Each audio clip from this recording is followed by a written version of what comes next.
Real quick. So it's just the teacher has the big bucket of marbles, students grabbing marbles out. That's a survey. It's not clinical. Clinical's like medical and stuff, right? Drugs and stuff. Controlled study, that's where you have a group that's not getting the treatment, right? Everybody know what a control group is? They don't get the drug or whatever. That's not what's going on here. Census. What's a census? Why is it not a census? What does census mean? It means the whole population. Does that make sense? Versus a sample, which is a small part of the population. Yeah, so it's not census. It's a survey, right? Because they didn't dump out the whole bucket of marbles and look at them all. That would be a census. If it said the teacher said, let's dump out the whole bucket of marbles, everybody count them, how many red, how many blue, or whatever, how many green. That would be census. Look at the whole thing. Samples when you just look at a few. All right. Number 2, target population, 800. Again, that's what you're aiming at, right? What are you trying to do there?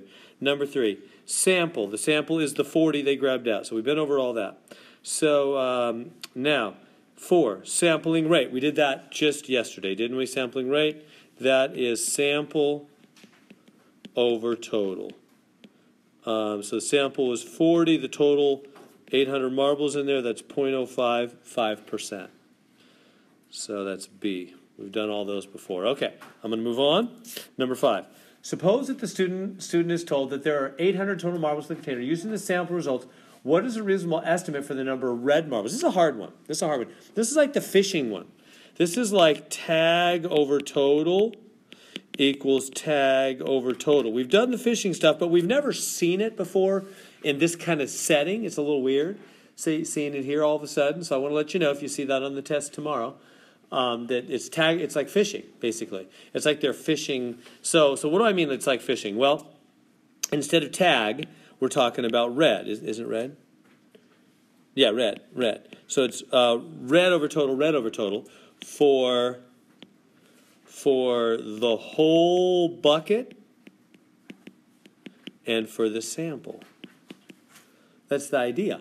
Right? You get the idea. Like when you reach in a bucket and grab out a handful of marbles at random, and you look at them and you say, hey, 30% of my marbles are red. You're thinking probably about 30% of the whole bucket's red because you just grabbed a sample at random. That's the idea. Whatever gets in your hand from the sample, you cast that upon the whole thing. So, in fact, actually, that might be confusing for you, huh? Yeah. I mean, you could do that. That's true. But now it just occurs to me it might be simpler. In the sample we got, what sample percent was red? I don't even remember. What was it? 16 are red out of 40, right? 16 out of 40 were red. So 16 out of 40. Divide that in your calculator by 4. Is it 0.4? It's 0.4? No, that's not right, is it? Yeah, that's right? 0.4. So 0.4. Now, that's the percent that were red in your little sample. So if you're told, hey, there's 800, the kid is told there's 800 marbles total in the container, they're thinking probably about 40% of the whole container is red. Does that make sense? Because 40% of their little sample was red. It was random. They just grabbed it at random, so they're thinking 40% of the whole thing. This is exactly what happens when they vote, right? This is the whole voting thing. So 0.4 times 800. 0.4 of 800. Of means time. If you multiply that, what is that? 320? So it's D. Y'all see how we got that? I just took 40% of 800, 0.4 times, right? Because 40% of our sample was red. Therefore, we thought 40% of the whole 800 were probably red. That would be our estimate, right? Does that make sense? Feel free to stop me. I'll keep moving fast, but I'm glad to help. Yeah? Would a 16 over 40, would the 0.4 be sampling error? Would that be the sampling error too? Oh, you're on number 6 now, you mean? No, I was just wondering. I was just curious about 0.4. Is that the sampling error? Well, 0.4 is just the percentage of red we got in the sample. There can be error in that. We can talk about that. But the 0.4 itself is just the percentage of red that we got in the sample. Well, there is some error coming up. Let's look at number 6. The value 16 over 4 is, oh, what is it? No, it's just the, it's a statistic. Yeah. So it's not error. It's a statistic. Now, what's a statistic? Do you guys know that word? So we want to know the difference between the word. A statistic is from I'm kind of scribbling there. A statistic is from a sample. Remember SS? And a parameter is from the whole population. That's the deal there. So a statistic is from a sample and a parameter from a whole population. So in other words, what percentage of the whole jar is really red? I don't know. What is it, 300 out of 800? Yeah, 300 red out of 800 marbles total, right? So if we divided 300 by 800, whatever that came out to be, that would be the parameter. That would be the real percentage that's red in the whole bucket. Versus our little sample, we got 16 out of 40, 40%. That's a sample statistic. Does that make sense, the difference? The statistic is just from a little sample. Parameter is any fact about the whole thing. In this case, the whole bucket. So when they do an election, right, they ask people who they're going to vote for. That's a little sample. In November, when the real election happens, the numbers, that's parameters. That's what really happened in the whole thing. That's the difference, right? Okay, so number 7, sampling air. Now, what do they mean, sampling air? Well, you do the little sample to predict the truth. So the sample said 16 out of 40 are red, which is 40%, right? But there aren't really 40% red in the bucket. It's close. It's kind of close. What is there really? So really, I'll say really, the parameter, the real truth, is there's 300 out of 800 that are red. So what's 3/8? I don't know. What is that? 0.375? It's 37.5, I think. So it's close. It didn't come off that far off. Right? So you guys see what I'm saying? You don't have to figure this out. You don't have to do this 3/8 thing to answer this question. I'm just giving you background. Right? So there's a real percentage in the bucket that's red. Turns out it's really 37.5%. How'd I come up with that? They said in the beginning, 300 red out of 800 total in the bucket. In the whole thing, right? That's 37.5% of the entire bucket is really red. Our little sample, we grabbed 40, 16 to 40. We got 40% in our little sample. That's pretty close. It's not exact. Just like when they poll, right? They ask people, who are you going to vote for, who are you going to vote for? They try to get close to what's going to happen in the real deal. So, but it's not exactly right. So there's a little bit of error. There's always error. It's never perfect. What explains that error? Why is there error? That's the question, actually. Why is there error? Is there a confounding variable? That'd be like the Boy Scouts and the weird stuff. No. Sampling bias. Is there a bias? No. We'll get to some of the biases, but biases is when you just ask the rich people or just ask the poor people or do something weird like that. Non-response? No, you're just grabbing marbles. The marbles can't refuse to respond, right? So sampling variability. There it is. It's just the fact that samples vary. You just grab in there and sometimes you get a little lucky, right? One way or the other. Samples vary. That's all that is. Does that make sense? I think a lot of doing these right is knowing which options are no way. Which options to cross off. That's why I'm talking through all the ones that are not it, so you understand all the terms. Is that making sense on that? Questions I can answer? Okay, let's keep going. Number 8, the sampling frame. So what's the sampling frame?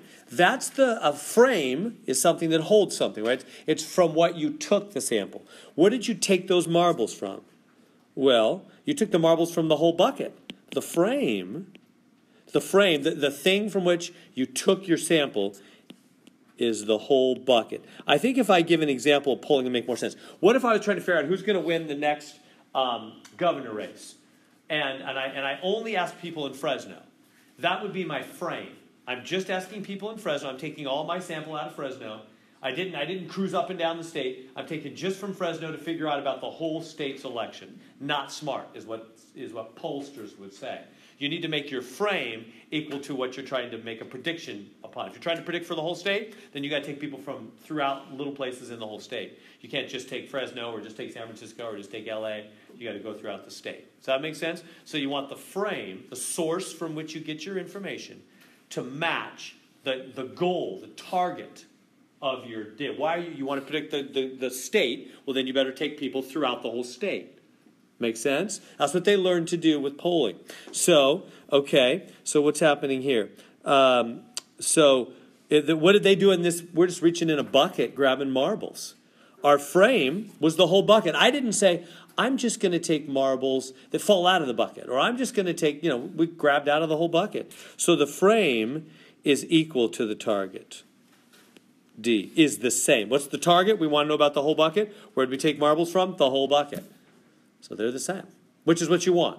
Now, and it's kind of silly when you're grabbing marbles. They don't have an opinion and da-da-da-da-da. But for polling, that's the concept. That's one thing you want to watch when they poll. That's something they need to be careful about. Number 9, sampling method used in the example is called, it's just simple random. They just reached in there and grabbed marbles, simple random. Nothing more fancy. We'll go on. Tamoxifen. A tamoxifen study claims that a combination of chemo and hormone, a lot of words here, huh? Just to read these. Have we had this one before? No, I'm dreaming. Okay. A tamoxifen study claims that a combo of chemo and hormone therapy, tamoxifen, is more effective than tamoxifen alone in preventing breast cancer. That's really important. I know we just have a half an hour left, but make sure you get this on the exam. This is the part that fools people a lot. It's just like when you write an English paper, right? You're supposed to put your thesis somewhere crucial. A lot of times the end of the first paragraph. That's a really important statement, right? You're saying this is what I believe and what I'm going to try to defend in the rest of the paper, right? Same thing goes with these little study things. You got to really hone in on what they're claiming. What are they claiming? A study claims something. That's really, really important words. What do they claim? That the combo is better than tamoxifen alone. That's the claim. So let's write that down. Let's be super clear on that. The combo is better than the tamoxifen alone. That's their claim. That's the most important words up there, probably. In the study, a group of researchers from the U.S. and Canada studied 1477 postmenopausal women with early-stage breast cancer. The women were randomly assigned to one of 3 study groups. Group A received tamoxifen alone. That's what we're trying to prove is not the best thing on a daily basis. Group B received chemo and tamoxifen and then completed 5 years of tamoxifen treatment. Group C, chemo alone, and then tamoxifen later. So notice B and C both got both. A, right? So write notes for yourself. A is the tamoxifen alone, right? B got some kind of combo. They did it one way, and C got another kind of combo another way.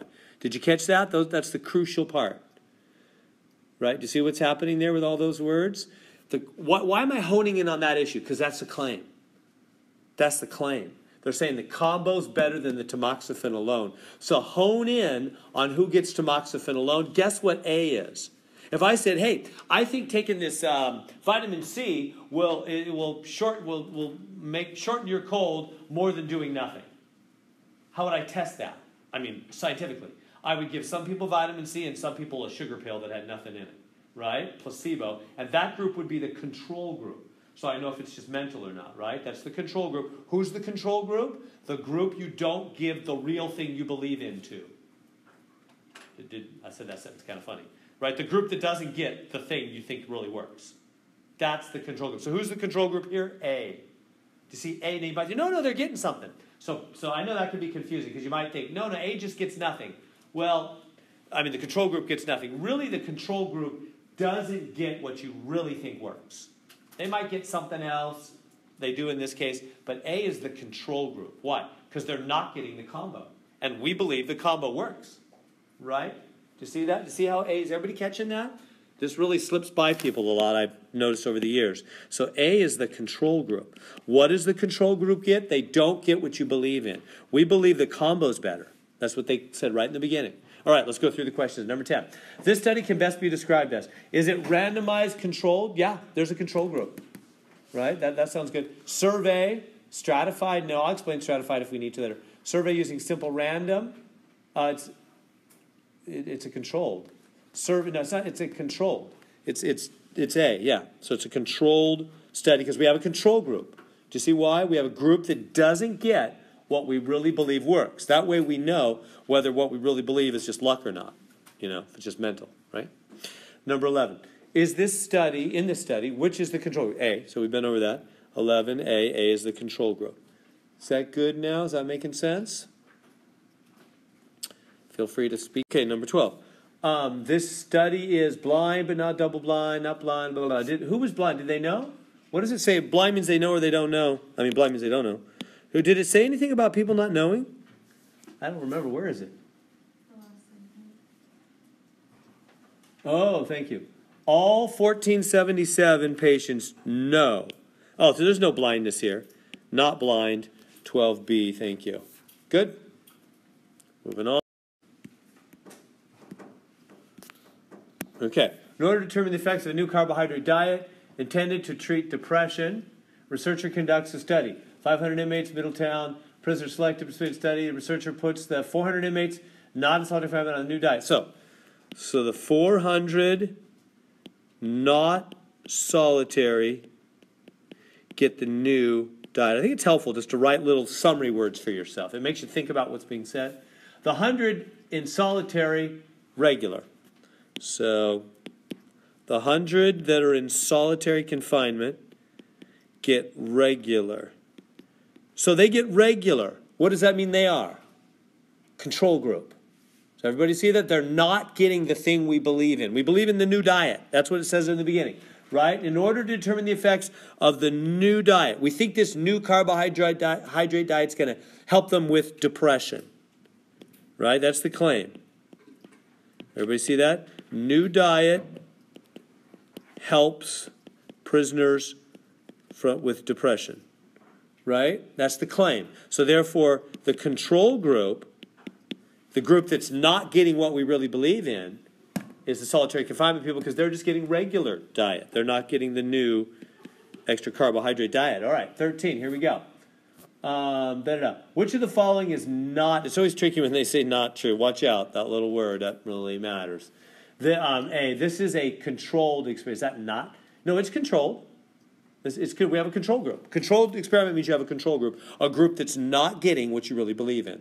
So, yeah, we have a control group. So, B, this is a randomized control. No, it is. C, the control group consists of 100 inmates. It does. That's good. D, this is a clinical study. No, that's good. Yeah, E, all of the above are true. All of the above are true. Wait a minute. I said B, didn't I? Uh-oh. This is randomized. Oh, boy, these are tricky. You're tricking me, too. It's not randomized, is it? We didn't randomize. That's right. They're right. I'm wrong. Yeah, you got to read careful. I was just trying to show you how tricky they are. No, it's not random. You see what I mean? They didn't take like all 500 people and just randomly assign them to two groups. And that's actually what's wrong with this study. They didn't do that. That's what they should have done. They should have just come in and just randomly pick names out of the 500 and put them in one group or the other. Instead, they broke them up whether they were in solitary or not solitary. That's a really dumb study, huh? Because, of course, the people in solitary confinement are going to be more depressed. Do you see how that wrecked the study and ruined the ability to figure out whether the diet's doing it? Maybe the diet works, who knows? But you're never going to figure it out studying it this way because they didn't do it random. That's exactly the problem, right? They should have done it random because otherwise the solitary confinement is going to throw it all off. Number 14. So it's important, and I missed that. It's not random. Everybody understand that? They didn't just take all 500 and break them randomly into two groups. They broke them up whether they were in solitary or not solitary. That's not a good study. Which of the following statements is true? The study is double blind. Was there any blind? Did people know? What does it say about people knowing anything? Does it say anything? Oh, not aware. Not aware. Here we go. The 400 are not aware, so they're blind.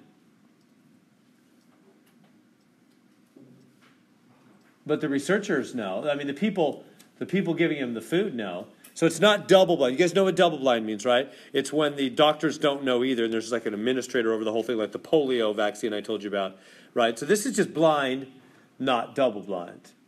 It's D. I hope I'm right this time. No, I'm nervous. Yeah. Right? That makes sense? Blind, not double blind. Right? The prisoners didn't know, but the people, the doctors and the people did know. Okay.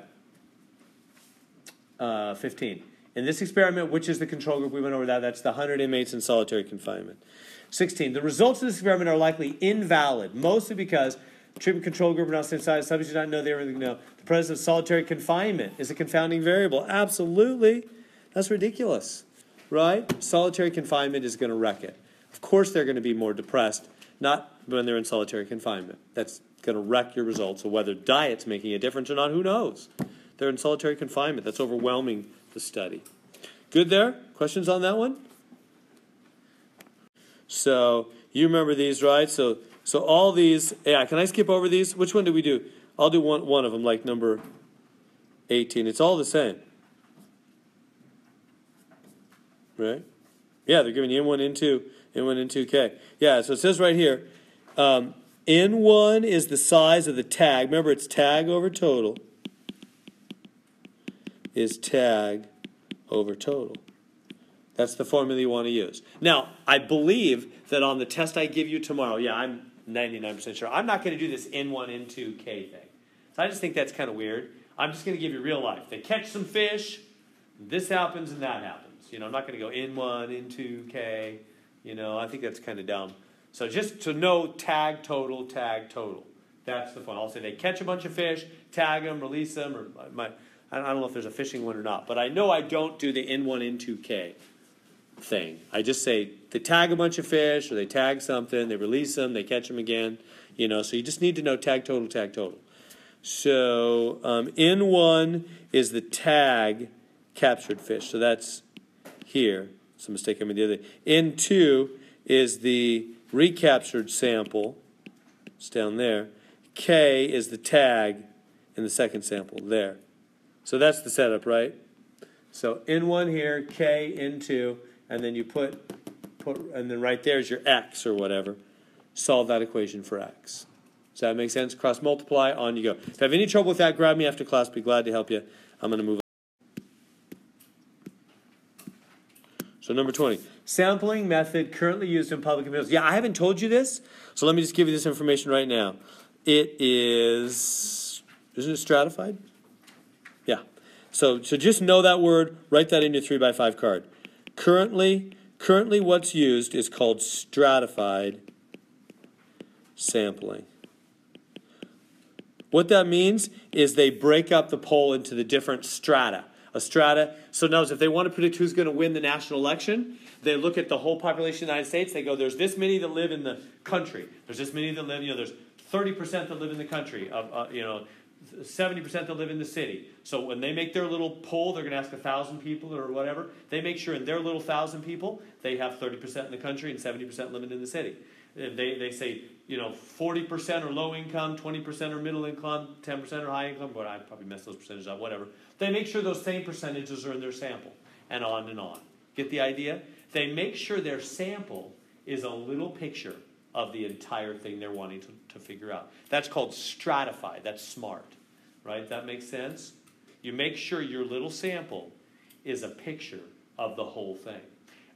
You know, Gallup, you heard of Gallup, George Gallup? He became, I didn't have time to give all the history, but I normally do. It's very interesting. George Gallup became famous with predicting elections and got really good. He had a famous saying about how you poll well. He said, you don't need to ask a lot of people. You don't need to have these gigantic polls.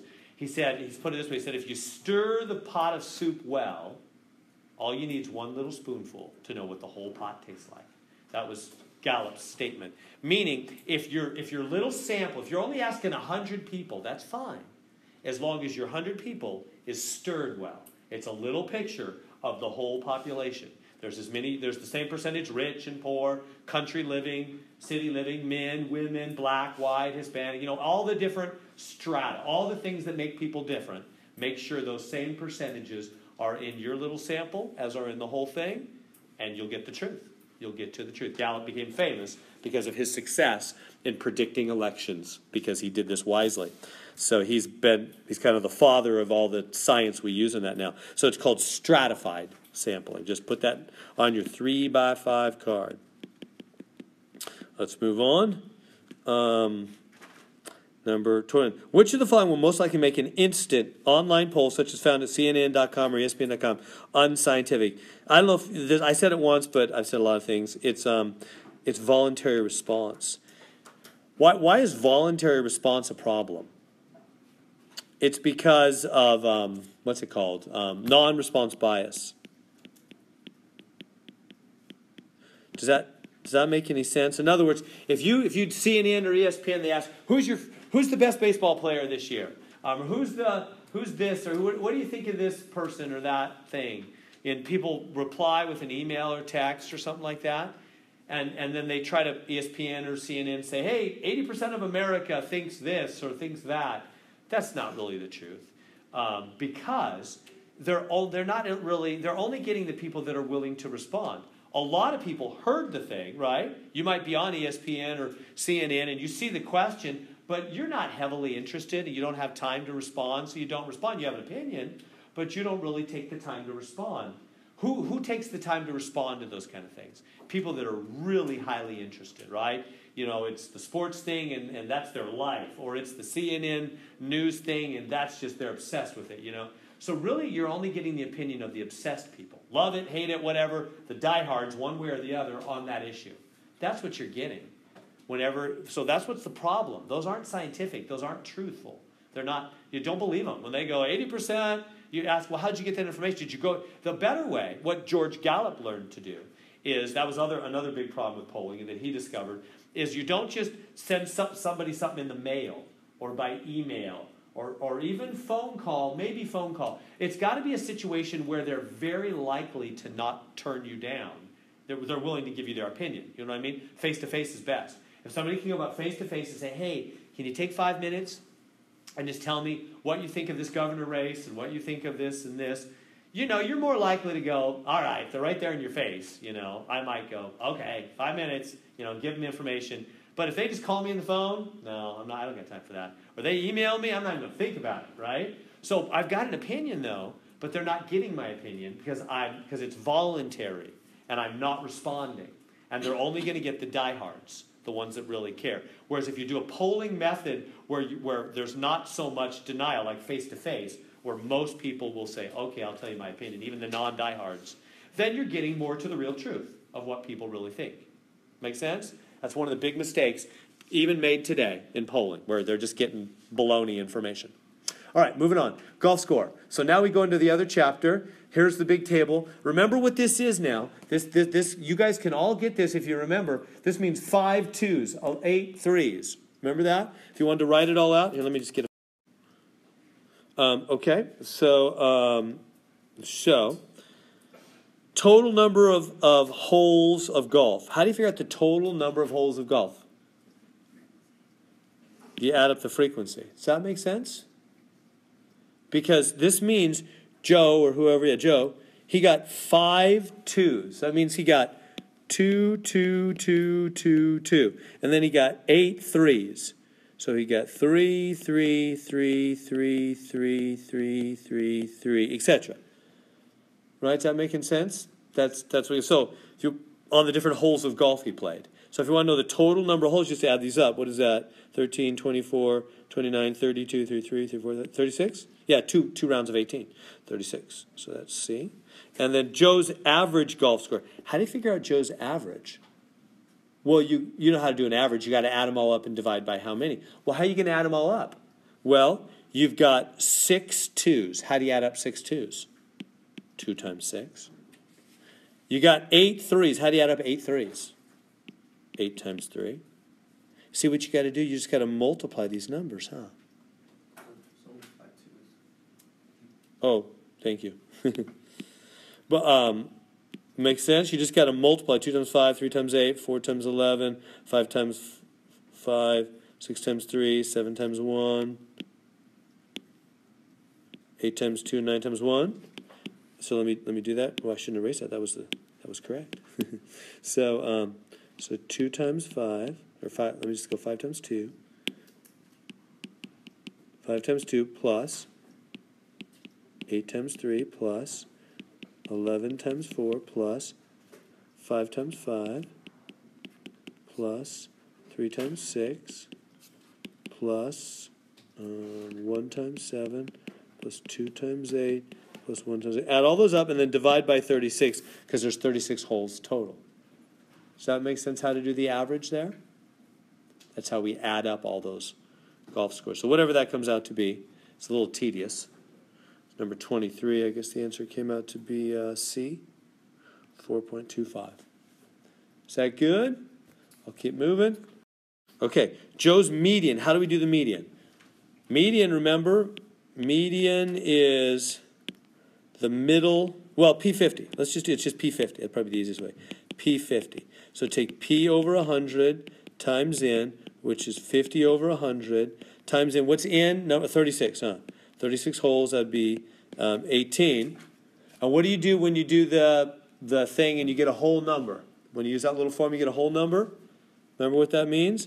18th and 19th average. Right? When you get a whole number, you got to remember it's a pointer, it's a road sign. It's saying go get the 18th and 19th numbers and average them in that list, right? If it comes out a decimal, you round up and just grab that one number in that spot. It's a pointer either way. So I came out a whole number. See, I just took the formula P over 100 times N. Median means 50%, P50, right? So let's go back. So I need to find, what I need to find? The 18th and the 19th numbers in that list. So go back. Here's the first 5 numbers. Here's the next 8, so that's up to the 13th number. This ends with the 13th. The last 11 ends with the last 4 is 11, ends with the 24th number. Am I losing you? Do you see what I'm doing? I'm saying there's 5 2s, then there's 8 3s. So after all the 3s are done, we've gone through 13 numbers. The last 3 is the 13th number, right? 5 numbers, 8 numbers, and then 11 4s. So add 11 to 13, you get 20. So the last 4 is the 24th number. I'm looking for the 18th and the 19th, right? So they've got to be among all those 4s. 4, 5, 6, 7, 8, 9, 10, 11. So that's the 24th number. That's the 13th number. That's the 5th number. So the 13th, 14th, 15th, 16th, 17th, 18th, and 19th are those two. Does that make sense? I found the 18th and 19th numbers in the list. They're already in order, from low to high. So the 18th and 19th are both 4s, aren't they? What's the average of 4 and 4? 4. Right? The 18th and 19th numbers are both 4s. Everybody see that? So it's just 4 plus 4 divided by 2, 8 over 2. Of course, it's 4. So the median is 4. Is that okay? Median is P50. Next, first quartile.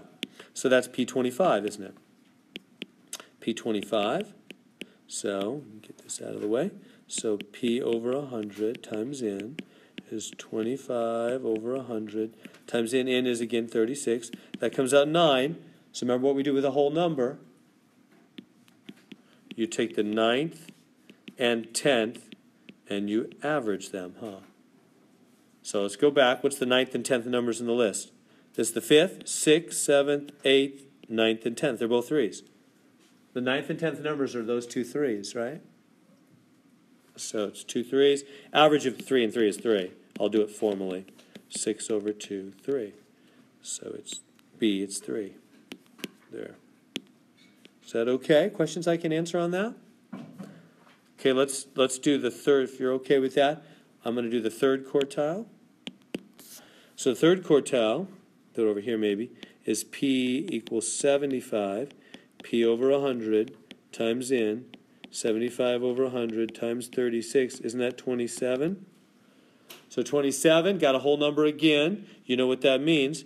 Take the 27th and 28th and average them. So I got to go get the 27th number and the 28th number and average them. That'll be the third quartile. So let's go back. 27th, 28th, where's that? Well, here's the 24th number. So after the 4s come 5 5s. 3, 4, 5. So this is the 24th. This is the 25th number, 26th, 27th, 28th, 29th number. What am I supposed to get? 27th and 28th. So 27th, they're both 5s. The 27th and 28th numbers are both 5s. So the average of 5 and 5 is 5. Right? 5 plus 5 is 10 over 2 is 5. So 5 is the third quartile. Good on those quartile things? Now we'll do the 95th percentile. I'm going to have to go to a fresh screen. That's okay. So now for the 95th, or maybe I better. Okay, so 95th percentile, so that's P95. It's P over 100 times N. 95 over 100 times N, which is 36. I don't know, what is that? 34 point something?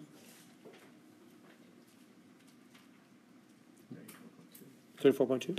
Thank you.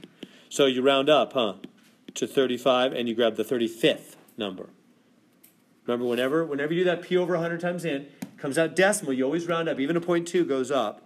And then the answer is not 35, it's 35th. It's a locator, a pointer, a road sign. Go grab the 35th number.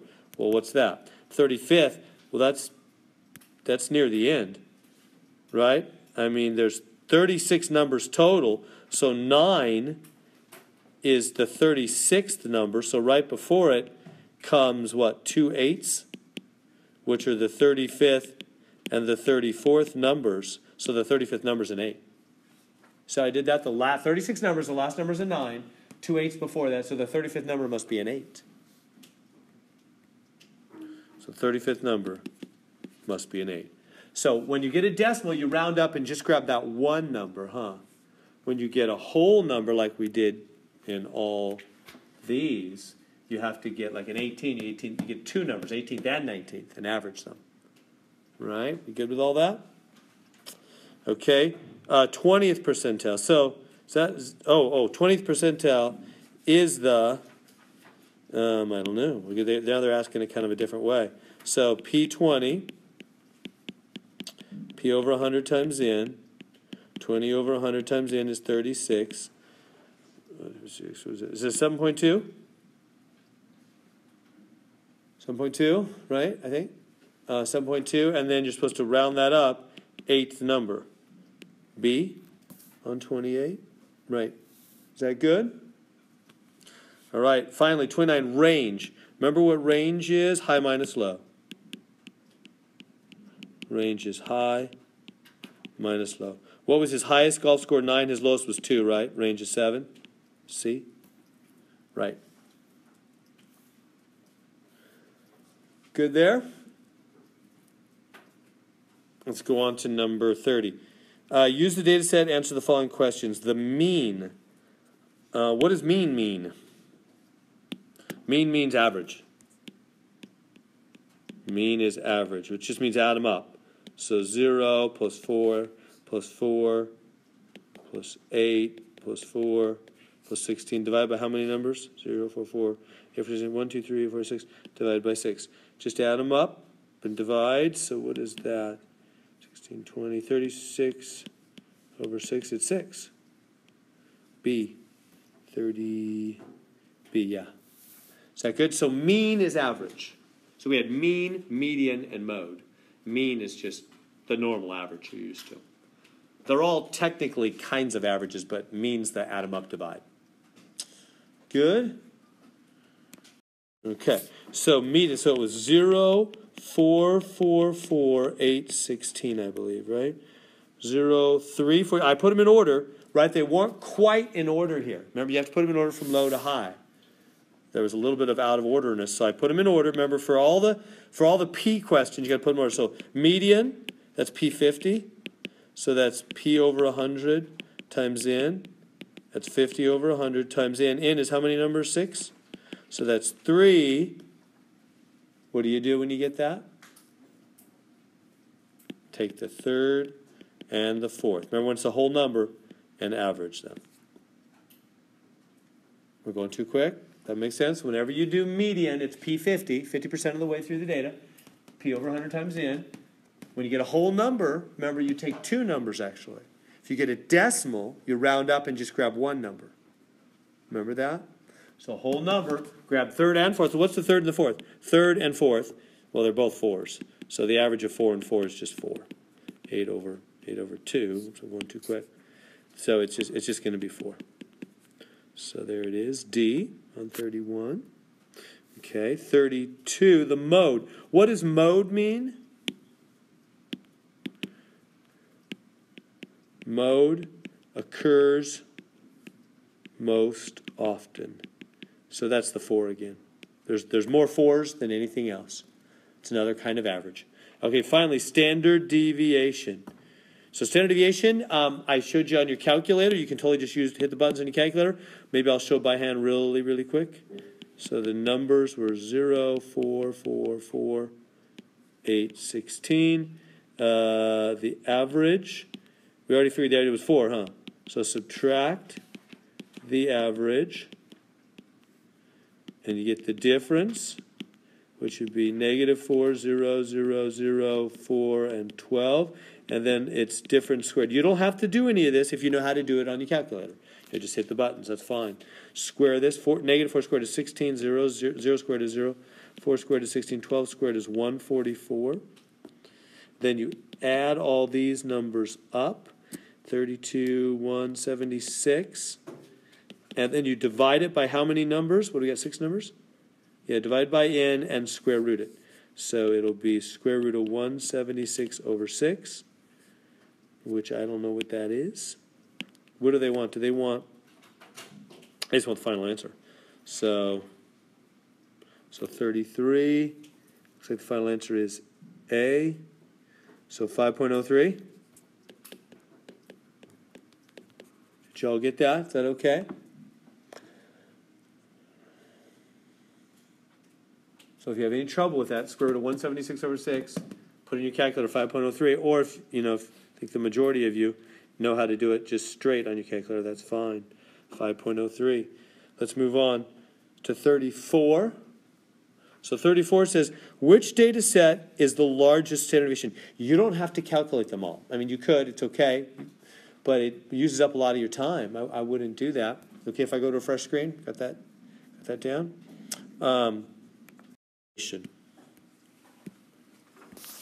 Yeah, so basically it's which data set is spread out the most. Remember, standard deviation is a measure of spread. The more spread there is, the higher the standard deviation. The more compact, tight together they are, the lower the standard deviations. Average spread, average deviation. So which one spread the most? B. 1, 1, 5, 9, 9. That's pretty big spread, right? 1s and 9s and 5 in the middle. That's wide spread. Right? The other ones are more tight together. You can just tell by looking. Is that okay? That makes sense? 34B. Don't even need to calculate anything. I mean, you could calculate them too, but there'd be a lot more time. All right, 35. Data set. After sorting the data, the median is, okay, median, it's more of the same. How are we doing on time? Okay, if I skip these, this, what's it asking for? It's asking for the median. That's the P50. First quartile, P25. Third quartile, P75. It's all the same stuff. I'm going to move one of these questions. Okay, so there's that big graph thing. The kind of graph, oh yeah, I'm not going to put this on the test. This is a dumb question. I don't know why I put it on the practice test. Basically, a bar graph, honestly, I always forget. Bar graph they touch or they don't? I think they don't. Histogram they touch. Histogram they touch, is that what it is? Yeah, that's right, huh?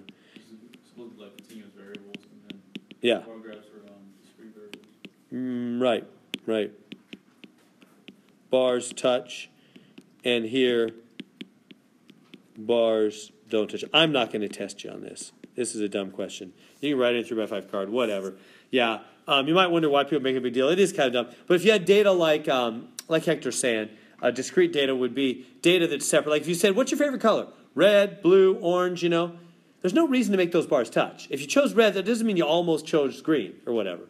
Whereas if they said, what's your salary? If you're in the 50,000 range, that means you're almost in the 60s, so it makes sense to make those bars touch. One thing does relate to the other. Versus data, so you would make the bars touch in this kind of data. Continuous data is the word Hector used, that's right. Whereas if it was favorite color, who cares what the order is? Blue doesn't mean you almost liked red best, whatever. There's no reason to make those bars touch. Anyway, I'm not going to test you on that. It's not important. 39. Approximately how many mathematicians, but these are the kind that get people, how many mathematicians make 50,000 or more? So if you look at the 50,000 mark right here, 50,000 or more, it's all these percentages added up, huh? So you got to add up 14% plus 11 plus 9 plus 8 plus 9 plus 8 plus whatever that last one is, 8 again. Add all those up. 16, 20, 36, 46. That's 50%, huh? That adds up to 50%. And then you got to take 50% of all the mathematicians in the study, 120. So 0.50 of is times 120 would be 60 mathematicians. Answer B. So they want to know how many, not just the percentage, huh? So watch out. Don't just stop at the 50%. They might try to trick you that way. Is that good? Whenever they ask how many in these things, you got to multiply by the total number, right? The percentage times the total number. Okay, next one's 40. The median salary. Now, how do we answer median salary? Median means P50, 50%. So where's the 50% mark? Right here. Remember, we talked about that in the quiz this morning. Not this morning. At 2 o'clock. At the start of class, right? It's the 50,000. That's the 50% mark. Right? So that's A on 40. We good? I move on? Okay. So what's going on here? 42. Boxplot, public, private. This is like the ag one, the other one. Which of the following represents the 5-number summary for public? Public. So public is this one. So 5-number, just lowest number, next number, next number, next number, next number. Those are the 5 numbers. So which one is that? 42D. Is it D? Those match up. You guys okay with matching those up? That makes sense. Yeah, it's got to be D. Wait. It's B. Thank you. Yep, I'm looking at the wrong thing. It's got to be B, like I was saying, because 20,000 is the bottom one. Oh, the only difference between those two are the Q3 is pretty close, huh? How can you tell which one? Here's Q3 right here. This is Q3, right? How big are each of those jumps? Can you tell? That's one thing you got to be able to do. Yeah, and I know people have trouble with that. Let me help you with that real quick. I know we're about close to time here. Let me help you with that, guys. See how big the jumps are? See how it's going from 20,000 right here, let's say to 40,000. You can look anywhere you want. Let's go 20 to 40. How many jumps? To count jumps, not lines. I remember learning that lesson in high school biology class. The teacher, the nice lady came over and said that exactly to me. No, young man, don't count lines, count jumps. And I wasn't thinking right. She's right. It's the gaps. It's the jumps. So you want to count 1 jump, 2 jumps, 3 jumps, 4 jumps, 5 jumps, 5 jumps, not lines, 5 jumps from 20 to 40,000. So to go up 20,000, right, from 20 to 40, that's an increase of 20. To go up 20,000, there's 5 jumps, right? So divide 20,000 by 5, and you'll find it's 4,000 per jump. Does that make sense how I did that? From 20 to 40 is an increase of 20,000 over 5 jumps. 5 jumps. So that means every jump, divide that, every jump must be 4,000. That means every gap between 2 little lines, every gap is 4,000. So what? Well, now I can find where this Q3 is. If you look at this Q3, looks like it's hitting right there. So start at 60,000 and go up 444, right? Because it's 4,000 per jump. So go up 12. 60 plus 12, 72,000. That's why it's 72,000. It's B. See how we do that? So whatever kind of graph they give you, count the jumps between 2 numbers, divide that, and find out how much per jump. 43. The range of salaries for private. What does range mean? High minus low for the private. So the high is 100,000. The low is right there. What's that? What is that number? That's 2 jumps above 40. Every jump is 4,000. So that's 48. Right? 40, 44, 48. Right? 100 minus 48, 52. D. Good there? 44. The interquartile range for public. So if you go up to the public graph, and you say, okay, interquartile. Interquartile means Q3 minus Q1 for the public is right there to right there. Right, that's Q3 Q. And they want to know how wide that is from there to there in the public graph. So if you come on down, I can't tell. Where does it hit? Looks like right there. Kind of hard to tell. Is it this line? Did I do the right one? Yeah. And then the other one, is it right on 40? So that's what then? That's 60 plus 12. That's 72. That's the 72,000 line again. So I came up with that. 60 plus 444 plus 12, 72. So it's 72 minus 40. It's 32,000. It's B on 44. Let me see how I got that. Inner quartile means width of the box, Q3 minus Q1. So all these questions require you to know how big those jumps are. Everybody see how I calculated that? Let's look at 48, and I can show you a way to make it easy. So in 48, a class consisting of 80 students is given an exam. The third quartile for the scores in the exam is 67. This means that rather than even look at those questions, do this. This will really help you. Just make a big box, break it into 4 sections, because that's what quartiles have to do with, like a football game or basketball game, 4 quarters, right? This is Q1 into the first quarter, Q2 into the second quarter, Q3 into the third quarter, right? And a class consisting of 80 students. There's 80 students, which means what? There's 20 in each box. 20, 40, 60, 80. 80 total. Right? Remember, that's what these 5-number summary quartile things do, is they break all the students into 4 even amounts. So I just took that 80 and divided it by 4. 20, 20, 20, 20. Okay, now they're saying the class, and the third quartile is 67. That means right here is a score of 67. What does that mean? Whatever this test was, the third quartile score was 67, meaning that 60 people out of the 80 got 67 or below, and 20 got 67 or above on that test, whatever that test was. Does that make sense? So which one of those says that? 75, 20 students scored 67 or higher. Yeah. C. It makes it easier when you have that picture. All right, there we go. We got to do our little clicker thing, huh?